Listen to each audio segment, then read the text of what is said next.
రక్షకుడైన యేసుక్రీస్తు నామమునకు మహిమ కలుగును గాక. అందరికీ నా యొక్క ప్రేమ వందనాలు తెలియజేస్తున్నాను. అందరూ బాగున్నారండి? అందరూ బాగున్నారనుకుంటున్నాను. అలాగే ఈ యొక్క టీవీ కార్యక్రమాలు, హోలీ గాడ్ గాస్పల్ అనే టీవీ కార్యక్రమాలు మీకు దీవెనకరంగా ఉన్నాయని నమ్ముతున్నాను. అలాగే ఈ Holy God AG church Velpur అనే యూట్యూబ్ ఛానల్లో కూడా ఈ కార్యక్రమాలు ఉంటాయి. మీరు ఎవరైనా టీవీ చూడలేనటువంటి వారు ఎవరైనా ఉంటే కనుక ఈ యొక్క కార్యక్రమాలు Holy God AG church Velpur అనే యూట్యూబ్ ఛానల్లో ఈ కార్యక్రమాలు ఉంటాయి. మీరు అక్కడ ఈ కార్యక్రమాలు చూడొచ్చు. మీ యొక్క ప్రార్థనా అవసరతలు మాకు తెలియజేసినట్లయితే ప్రార్థనా అవసరతలు మీ కొరకు మేము ప్రార్థన చేస్తాం.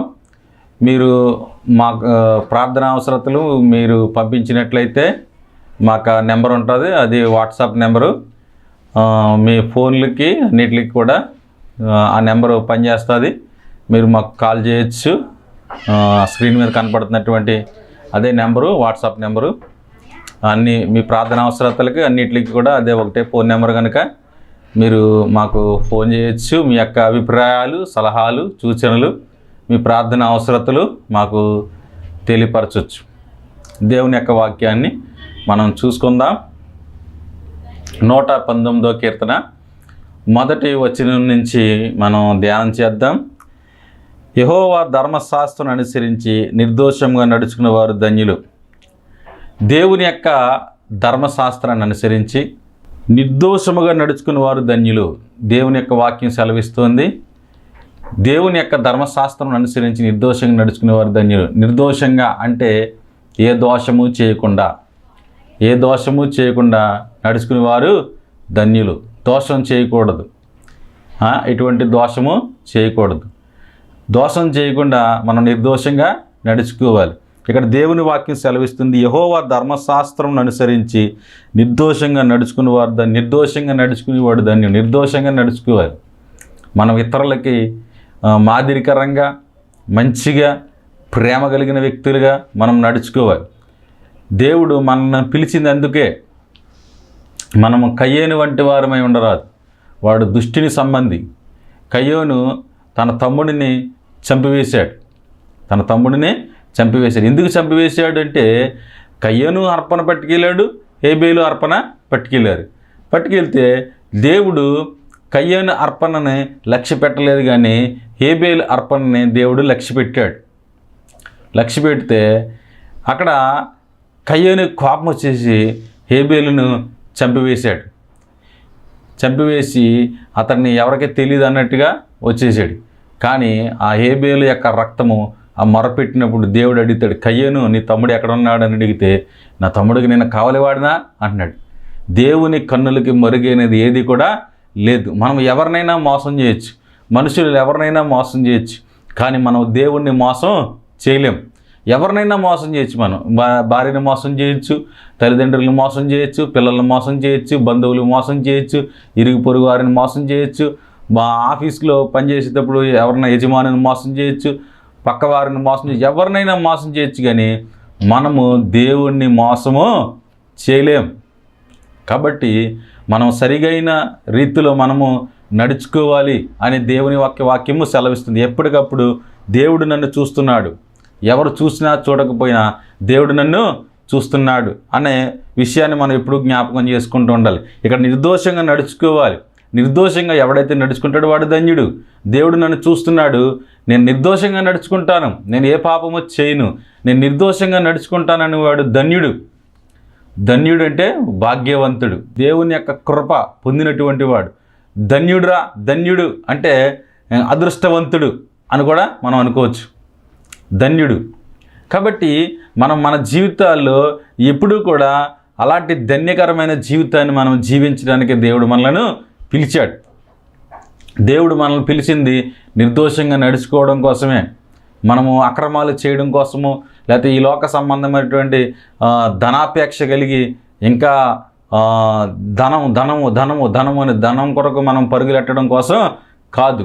మనము దేవుడు మనల్ని పిలిచింది ఎందుకంటే నిర్దోషంగా నడుచుకోవాలి. ఆయన ధర్మశాస్త్రం అనుసరించి నిర్దోషంగా నడుచుకో. దేవుని యొక్క వాక్యాన్ని అనుసరించి నడుచుకోవాలి. ఇక్కడ అంటున్నాడు, ఆయన శాసనములు గైకొనొచ్చు పూర్ణ హృదయముతో ఆయనను వెదకువారు ధన్యులు. మరలా ఇక్కడ 2వ వచనం అంటున్నాడు, ఆయన శాసనములు గైకొనొచ్చు. ఏంటంట? ఆయన శాసనములు గైకొనాలి, ఆయన ఆజ్ఞలు, ఆయన శాసనములు గైకొనాలి, ఆయన ఇచ్చిన మాటలు గైకొనాలి. మీరు నన్ను ప్రేమిస్తే నా మాటలు గైకొంటారంటాడు యేసుక్రీస్తు ప్రభువారు. మీరు నన్ను ప్రేమించిన ఎడల నా మాటలు గైకొందురు. మనము దేవుణ్ణి ప్రేమిస్తే దేవుని మాటలు మనము గైకొంటాం. కనుక మనము దేవుణ్ణి ప్రేమించేలాగా ఉండాలి. దేవుణ్ణి ప్రేమిస్తున్నామని చెప్పి ఆయన ఆజ్ఞలను గైకొనకపోతే వాడు అబద్ధికుడు. చూడండి, నా భార్య అంటే నాకు చాలా ఇష్టం అండి, నా పిల్లలంటే నాకు చాలా ఇష్టం అండి అంటారు. కానీ వారి కొరకు ఏమీ ప్రయాసపడరు. తన కోసమే తాను బతుకుతాడు. తాను తాగుడు కోసమే, తన ఈ లోక సంబంధమైన సుఖం కోసమే తాను సోమరుడిగా ఉంటాడు. కానీ అంటాడు, అబ్బా నా భార్య అంటే నాకు ఎంతో ఇష్టం, నా పిల్లలంటే నాకు ఎంతో ఇష్టం అని చెప్తారు. అంటే మరి భార్య పిల్లలు ఇష్టం అన్న వ్యక్తి ఏం చేస్తాడు? ఒళ్ళొంచి పని చేస్తాడు. ఒళ్ళొంచి పనిచేసి ఆ భార్య పిల్లలకు కావలసినటువంటి ఆ అవసరతలకు కావలసినటువంటి ఆ ఆహారాన్ని సమకూరుస్తాడు. పిల్లలకు కావలసిన చదువులు అవన్నీ కూడా చెప్పిస్తాడు. ఇంట్లో అన్నీ కూడా సక్రమంగా చూస్తాడు. ఇల్లెద్దే కడతాడు. అన్ని విషయాల్లో జాగ్రత్తగా ఉంటాడు. తన కోసం తాను ఏమి ఇక బ్రతకడు. తన సుఖం కోసం తన కోసం ఏమి పెద్ద చూసుకోడు. ఎక్కువగా కుటుంబ క్షేమం కొరకు ఆ వ్యక్తి ఆలోచిస్తూ ఆ వ్యక్తి బ్రతుకుతాడు. అప్పుడు అతడు చెప్పాలి, నా భార్య నా పిల్లలంటే నాకు ఇష్టం అన్నమాట చెప్పాలి. అది సబబుగా ఉంటుంది. కానీ వాళ్ళకి ఏమీ సిద్ధం చేయకుండా, వాళ్ళని పట్టించుకోకుండా, వాళ్ళకి ఏ అవసరతలో తీర్చకుండా, వాళ్ళని ఇష్టం వచ్చినట్టు ట్రీట్ చేస్తూ, వాళ్ళని నిందిస్తూ, వాళ్ళని కొడుతూ, వాళ్ళకి సరైన విద్యాబుద్ధులు చెప్పించకుండా, వారికి ఏదైనా నీరసం వస్తే సరైన వైద్యము చేయించకుండా, ఇంట్లో భార్యకి సరైన సరుకులు తేకుండా, ఏమీ తేలకుండా, నా భార్య అంటే నాకు చాలా ఇష్టం, నా పిల్లలంటే నాకు చాలా ఇష్టం అంటే అది అబద్ధం. దేవుని యొక్క వాక్యం సెలవిస్తుంది. ఆ యోహాను సువార్తలో మనకి ఆయన చెప్తాడు, ఆయన నన్ను నా ఆజ్ఞలు గైకొనేవాడు నన్ను ప్రేమించేవాడు. మనము దేవుణ్ణి ప్రేమిస్తే దేవుని యొక్క ఆజ్ఞలను మనము గైకొంటాం. ఈయన అంటున్నాడు, ఆయన శాసనములు గైకొనొచ్చు పూర్ణ హృదయంతో ఆయన వెతకవారు ధన్యులు. పూర్ణ హృదయంతో ఆయన వెతకాలంట. పూర్ణ హృదయం అంటే ఎటువంటి రెండో ఆలోచన లేని హృదయం. పూర్ణ హృదయం. దేవుని మీద మన విశ్వాసం ఉంచి పూర్ణ హృదయముతో ఆయన వెతకాలి. పూర్ణ హృదయం, పూర్ణ మనస్సు. చూడండి, ఖాళీ లేనిది. అందుకని యేసుప్రభువు గారు అంటారు, ఆవగింజంత విశ్వాసం అంటాడు. అంటే ఆవగింజంత, చూడండి ఆవగింజ ఎంత ఉంటే చిన్నది ఆవు, కానీ ఆవగింజలో ఖాళీ ఉండదు. గింజంతా ఆ లోపల పిండితోటి నింపబడి ఉంటుంది. ఆవగింజ అంటే చూడండి, మన విశ్వాసం కూడా ఎలా ఉండాలంటే మన పూర్ణ హృదయంతో ఉండాలి. మన హృదయం అంతా విశ్వాసంతో ఉండాలి. దేవుడు ఇంకా నాకు ఏది చేసినా ఆయన మేలే చేస్తాడు, నాకు మేలు తప్ప కీడు ఆయన చేయుడు. ఎందుకంటే ఆయన మంచి దేవుడు. యేసు మంచి దేవుడు. ఆయన మంచి దేవుడు కనుక నాకు మేలే చేస్తాడు, నాకు కీడేమి ఆయన చేయుడు అని పూర్ణ హృదయముతో మనము ఆయన యొక్క ఆజ్ఞలను గైకొనాలి. దేవుని యొక్క వాక్యం సెలవిస్తుంది, పూర్ణ హృదయముతో ఆయన వెతుకువారు ధన్యులు. కాబట్టి మనము ఆయనను వెతికే వారంగా ఉండాలి. వెతకడం అంటే ఏంటి అంటే, ఇప్పుడు దాచబడిన ధనమును వెతుకున్నట్లు అంటాడు. ఇప్పుడు ఎక్కడన్నా డబ్బులు మనం ఏదైనా 10,000 రూపాయలు ఎక్కడన్నా పెట్టి మర్చిపోయామనుకోండి, మనం ఎలా వెతుకుతాం? ఇల్లంతా అక్కడ పెట్టానా, ఎక్కడ పెట్టానా, బీరువాలో పెట్టానా, ఎక్కడ పెట్టాను, ఇక్కడ అని అవన్నీ సెల్ఫ్లన్నీ వెతుకుతాం. ఎలా ఎక్కడ పెట్టాం అని వెతుకుతాం. అలాగూ దేవుణ్ణి మనం వెతకాలి. వెతకడం అంటే ప్రార్థన చేయాలి. దేవుని సన్నిధిలో మనం ప్రార్థన చేయాలి, బైబిల్ చదవాలి. ఎంతసేపు ఈ లోకంలో చాలామంది సెల్ ఫోన్కి ఎక్కువ సమయం ఇస్తున్నారు, కానీ బైబిల్ చదవడం లేదు, ప్రార్థనకి సమయము ఇవ్వడం లేదు. ఎక్కువ సెల్ ఫోను, ఈ లోక సంబంధమైన టీవీలు, సీరియల్స్, ఈ లోక సంబంధమైనటువంటి అయ్యే కానీ దేవుని వాక్యాన్ని వినేవారు కూడా చాలా తక్కువైపోయారు. ఇప్పుడు చాలా తక్కువైపోయినటువంటి ఆ దినాల్లో మనం ఉన్నాం. ఎంతసేపు సెల్ ఫోన్ ఇలా ఇలా చూసుకుంటమే తప్ప దేవుని వాక్యాన్ని విని ఇక్కడ వెతకాలి అంటున్నాడు. వెతుకువారు ధన్యులు, పూర్ణ హృదయంతో ఆయన వెతుకువారు. వెతకాలి. వెతకడం అంటే ఏంటి? ఉదయకాలం లేచి దేవుని సన్నిధిలో ప్రార్థన చేసుకుని కొంత సమయం అప్పుడు మనం పనులు చేసుకుని, అంటే వెతకడం, దేవుణ్ణి వెతకడం. అయ్యా ఇదిగో నువ్వు ఈ రాత్రికాల సమయం మంచి మంచి నిద్రనిచ్చావు, ఉదయకాలం మెలుకనిచ్చావు, నిన్ను స్తుతించుకునే భాగ్యాన్ని ఇచ్చావు, దేవా నీకు స్తోత్రాలు నాయనా అని చెప్పి దేవుని సన్నిధిలో కొంత సమయం కనపడి అప్పుడు మనం పనులకు వెళ్ళాలి. అది వెతకడం, దేవుణ్ణి వెతకడం. దేవుని యొక్క వాక్యాన్ని చదవాలి. ప్రతిరోజు కొంత సమయం వాక్యాన్ని చదువుకోవాలి. చదువుకుంటేనే కదా మనకు తెలిసేది. మనం ఈ శరీరానికి ఎంతో ఆహారం పెడతాం. ఈ శరీరానికి ఎప్పుడు ఆహారం పెడుతూ ఉంటాం. ఉదయం టిఫిన్ పెడతాం, మధ్యాహ్నం భోజనం పెడతాం, మళ్ళీ సాయంత్రం భోజనం పెడతాం, మళ్ళీ సాయంత్రం స్నాక్స్ పెడతాం, టీ కాఫీలు ఇవన్నీ కూడా ఈ శరీరానికి కావలసిన అన్నీ పెడతాం. మరి లోపల నాటబడిన మన ఆత్మకు మనం ఏం పెడతాం? మనం సరైన ఆహారాన్ని పెట్టాలి. అందుకని దేవుని వాక్యాన్ని మనము చదవాలి. దేవుని యొక్క వాక్యాన్ని ఎప్పుడైతే చదువుతూ ఉంటామో అప్పుడు దేవుని ఆత్మకి ఆహారం వెళ్తుంది. ఆహారం అనేది ఈ వాక్యం ద్వారానే ఆహారం అనేది ఆత్మకు వెళుతూ ఉంటుంది అనమాట. అప్పుడు మనము చూడండి, మన వాక్యాన్ని చదివి ఒకరోజు ఒక 10 అధ్యాయాలు కుదురుగా కూర్చుని 10 అధ్యాయాలు చదవండి.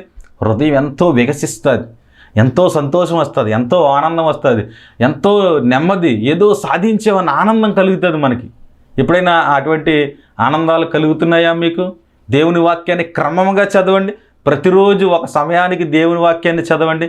అప్పుడు అది క్రమముగా చదివినప్పుడు ఆ వాక్యములో ఉన్నటువంటి ఆనందం. నేను రక్షింపబడిన కొత్తలో దేవుని వాక్యాన్ని క్రమముగా చదివేవాడిని. ఆదికాండం మొదలుపెట్టి ప్రకటన వరకు చదివాను ఒక 6 నెలలు.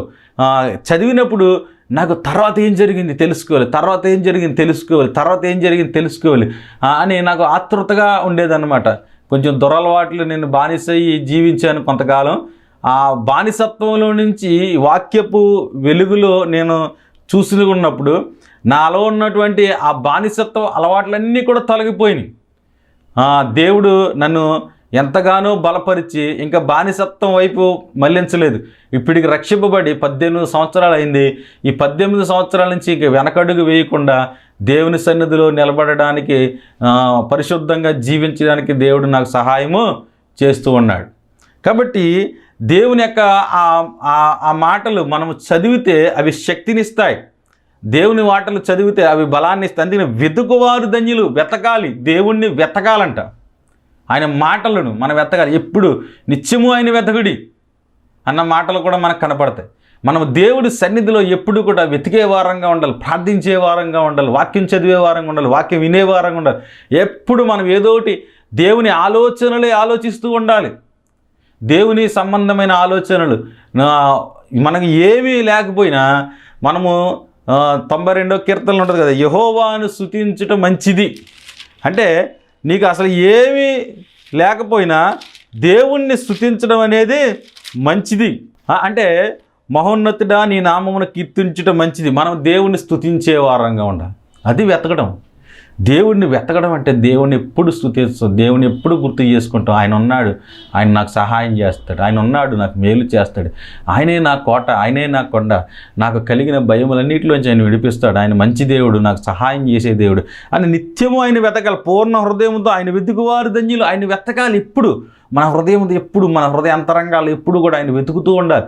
దేవా నీవు ఉన్నావు, నేను నాకు సహాయం చేస్తావు, నేను దేనికి భయపడను నాయన, నాకు ఉన్నటువంటి ప్రతి అక్కర నువ్వు తీరుస్తావు నాయన, నాకున్న ప్రతి అవసరత నువ్వు తీరుస్తావు నాయన, నీవు నాకు మేలు చేస్తావు నాయన, నువ్వు నాకు సహాయం చేస్తావు నాయన, నీవు ఉన్నావు నాయన, నీవు నాకే మేలు చేసే దేవుడు నాయన.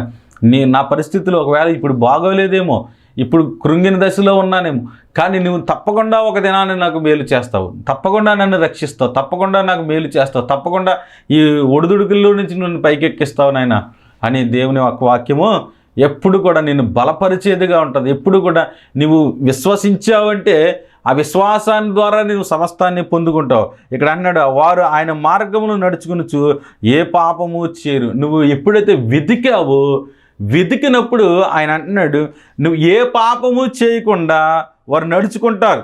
చూడండి, ఇదంతా కూడా ఒక చైన్ లింక్ లాగా ఉన్న ఈ వాక్యాలన్నీ కూడా పూర్ణ హృదయంతో ఆయన వెతుకువారు ధన్యులు, వారు ఆయన మార్గంలో నడుచుకునుచు ఏ పాపమును చేయరు.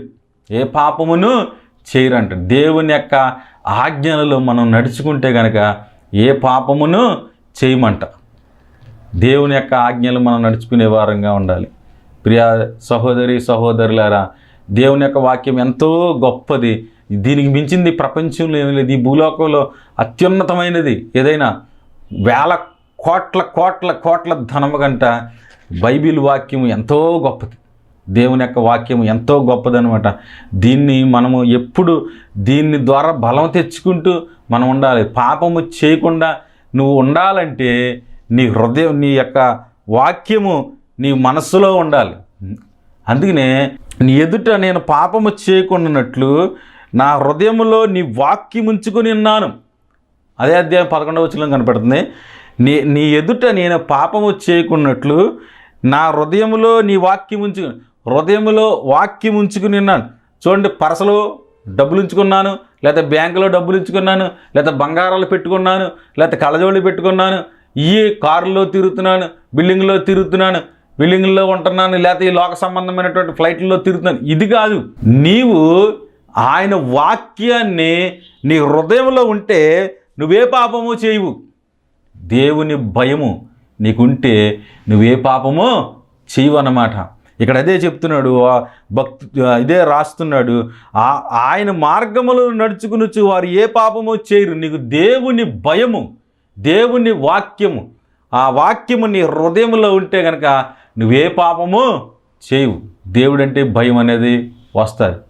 ఒక తండ్రి కొడుకునంట ఇద్దరు నడుచుకుంటూ వెళ్తున్నారంట. నడుచుకుంటూ వెళ్తుంటే తండ్రి అన్నాడంట, చెట్టుకి కాయలు కొత్తానరా, ఎవడన్నా చూస్తున్నాడేమో చెప్పు అంటే సరే అని చెప్పి తండ్రి చెట్టుకి కాయలు కోస్తున్నాడంట. కాయలు కోస్తుంటే అప్పుడు కొడుకుని ఎవరన్నా చూస్తున్నారా అని అడిగితే ఎవరో చూడట్లేదు డాడీ అన్నాడంట. కాయలు కోసేస్తున్నాడంట. ఎవరన్నా చూస్తున్నారా అంటే ఎవరు చూస్తలేదు డాడీ అన్నాడు. తర్వాత ఆ అబ్బాయికి ఒక గుర్తొచ్చిందంట. ఆ అబ్బాయి సండే స్కూల్కి వెళ్ళినప్పుడు ఒక కథ చెప్పారండి. మనం చేస్తున్న పనులన్నీ దేవుడు చూస్తున్నాడు, దేవుడు మనల్ని ఎప్పుడు నిరంతరం మనల్ని చూస్తున్నాడు అని చెప్పినప్పుడు ఆ తండ్రి అనట ఎవరైనా చూస్తున్నారా అని అడిగితే అప్పుడు ఆ అబ్బాయి అనట చూస్తున్నారు డాడీ అని అంటే అప్పుడు ఆ తండ్రి గబగబా చెట్టు దిగి వచ్చేసాడండి. చెట్టు దిగి వచ్చి ఎవరు చూస్తున్నారా అని అడిగితే అప్పుడు ఆ అబ్బాయి అన్నాడంట దేవుడు చూస్తున్నాడు అన్నాడట. దేవుడు చూస్తున్నాడు. మన చిన్నప్పుడు సండే స్కూల్ పాటలు ఉంటాయి కదండి. నా చిన్ని హృదయమందు యేసు ఉన్నాడు, నేను చేయి పనులన్నీ చూచుచున్నాడు. దేవుడు చూస్తున్నాడు, దేవుడు చూస్తున్నాడు అనేటప్పుడు ఆ తండ్రికి వెంటనే అవును కదా, ఎవరూ చూడట్లేదు అనుకున్నాం, దేవుడు చూస్తున్నాడు కదా అని అతనికి మారు మనసు కలిగింది. కాబట్టి మనము ఇక్కడ దేవుని వాక్యం ఏం సెలవిస్తుందంటే వారు ఆయన మార్గములో నడుచుకునొచ్చు ఏ పాపమును చేయరు.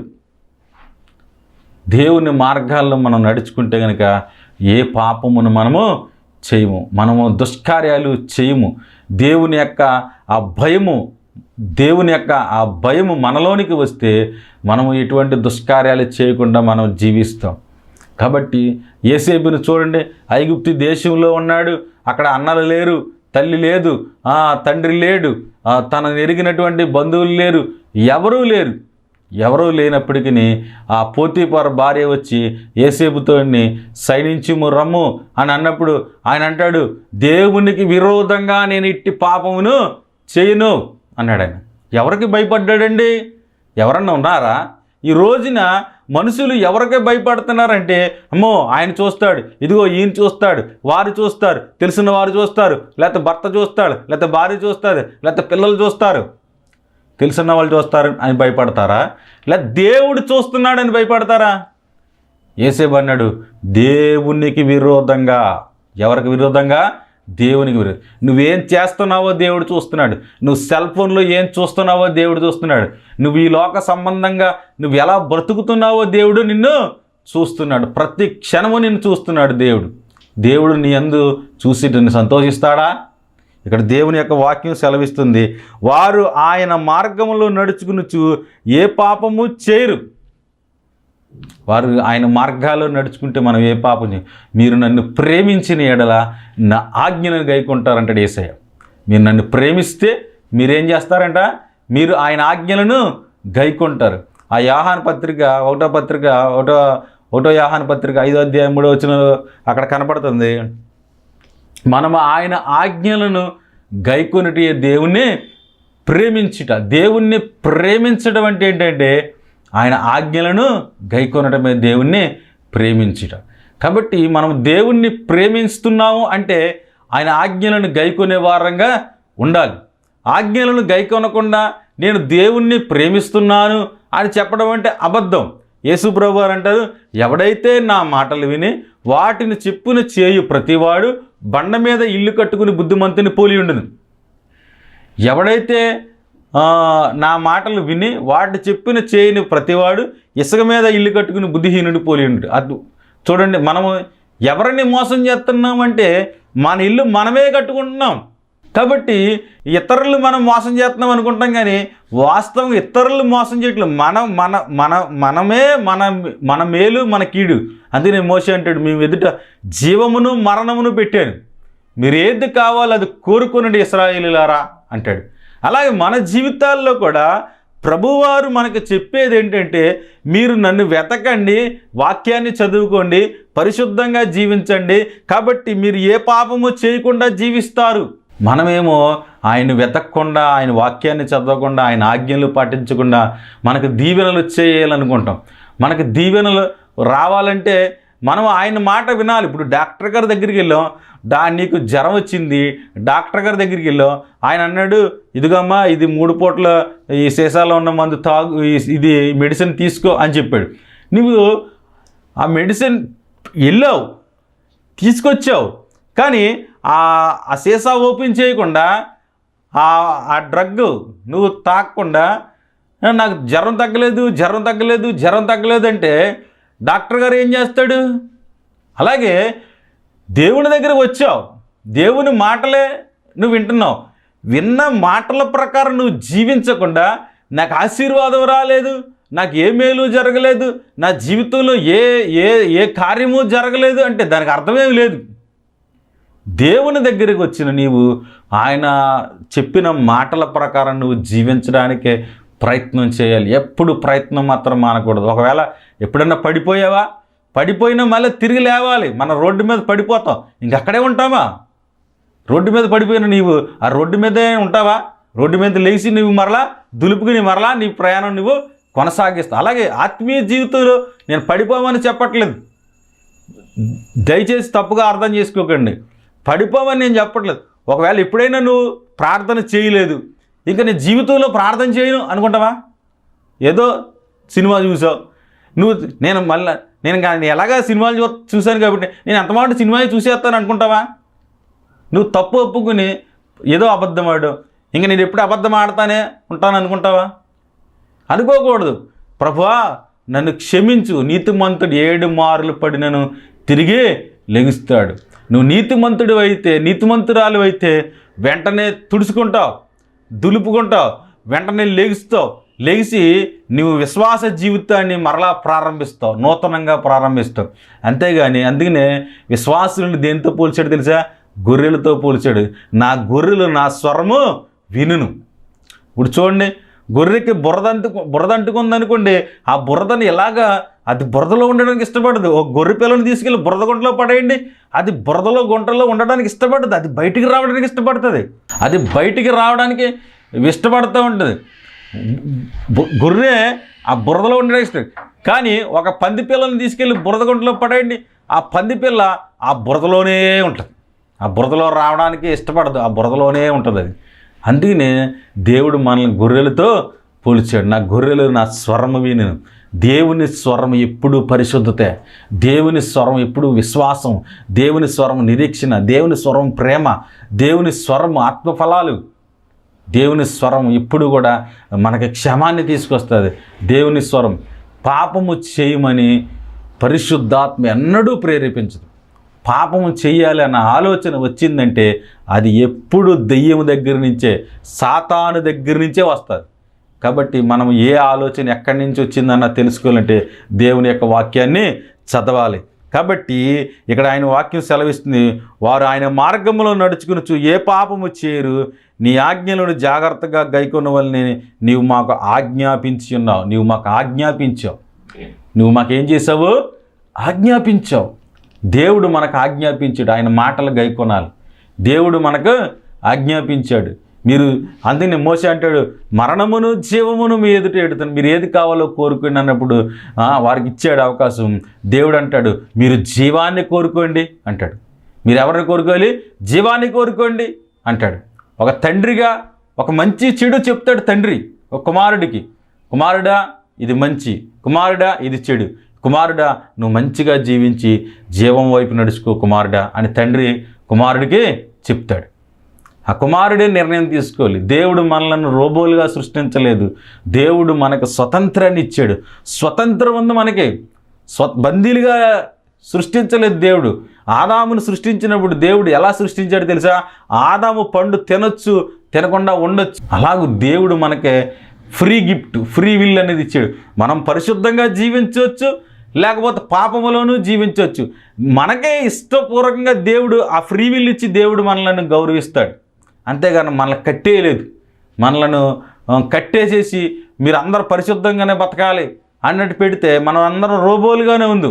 రోబోలుగా దేవుడు చేయలేడు. మనలను స్వతంత్రులుగా దేవుడు మనల్ని చేశాడు.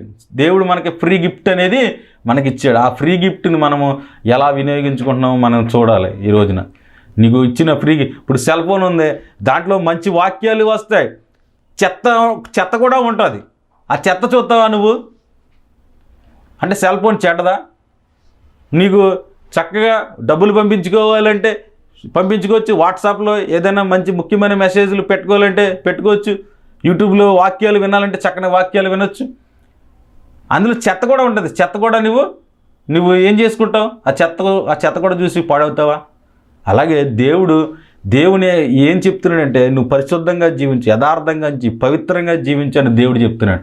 నువ్వు దేవుడు చెప్పిన మాటల ప్రకారం నువ్వు జీవించడానికి ఇష్టపడితే దేవుడు మనలను ఆశీర్వదించే దేవుడు మనకు దీవెనలు తీసుకొస్తాడు. ఆయన మనకు సహాయం అనేది ఆయన అనుగ్రహిస్తాడు. ఎందుకంటే ఆయన మంచి దేవుడు. యేసుప్రభు వారు ఎంత మంచి దేవుడు తెలుసా? అక్కడ యెరూషలేము వీధుల్లో ఆయన్ని కొరడాలతో కొట్టి సిలువేత తీసుకెళ్తుంటే అక్కడ అందరూ స్త్రీలు ఏడుస్తూ వాళ్ళందరూ వస్తే అక్కడ అంటాడు, అమ్మలారా నా కొరకు ఏడవకండి, మీ కొరకు మీ పిల్లల కొరకు ఏడవండి అన్నాడు. అంత మంచి దేవుడు ఆయన. నా కొరకు ఏడవద్దు, మీ కొరకు మీ పిల్లల కొరకు ఏడవండి అని చెప్పాడు ఆయన. అంత మంచి దేవుడు ఆయన. నా కొరకు బాధపడండి అని చెప్పలేదు ఆయన. మీ కొరకు మీ పిల్లల కొరకు ఏడవండి అని చెప్పాడు. అంత ప్రేమ కలిగిన పరిశుద్ధుడు కలిగిన దేవుణ్ణి మనము కలిగి ఉన్నాం. కాబట్టి ఈ రోజున వాక్యం వింటున్న ఎవరైనా సరే దేవునికి నీ జీవితాన్ని అప్పగించు. మంచి దేవుడు ఉన్నాడు, ఆయన మేలు చేస్తాడు, ఆయన సహాయం చేస్తాడు, ఆయన ఆరోగ్యాలు ఇస్తాడు. సమస్తం నువ్వు ఎక్కడ ఏది కోల్పోయావో దాన్ని మరలా నీకు ఇస్తాడు. భూమి ఆకాశములు సృజించిన సృష్టికర్త అయిన దేవుడు నీకు మేలు చేసే దేవుడు. ప్రజలు నీ పక్షాన్ని లేకపోయి ఉండొచ్చు, ఎవరో లేకపోయి ఉండొచ్చు, కానీ దేవుడు నీ పక్షాన్ని నుండి నీకు మేలు చేస్తాడు. కళ్ళు మూసుకో, ప్రార్థన చేద్దాం. అందరూ కూడా పరిశుద్ధుడు అయిన తండ్రి, కృపగలిగిన దేవ స్తోత్రాలు. ఈ వాక్యం ఉంచున్న బిడ్డలను దీవించిన ఆయన సహాయం దయచేయను, ఆరోగ్యాలు దయచేయను. బిడ్డలు ఏదైతే కోల్పోయారో ఆ కోల్పోయిన దానికి ప్రతిఫలం దయచే. ఈ కార్యక్రమాల వరకు దీవెనకరంగా ఉండడానికి సహాయం దయచేయండి. ప్రభువును రక్షకుడు నజరేయుడైన యేసుక్రీస్తునామమున ప్రార్థన చేస్తున్నాం పరమ తండ్రి, ఆమేన్. అందరికీ వందనాలండి.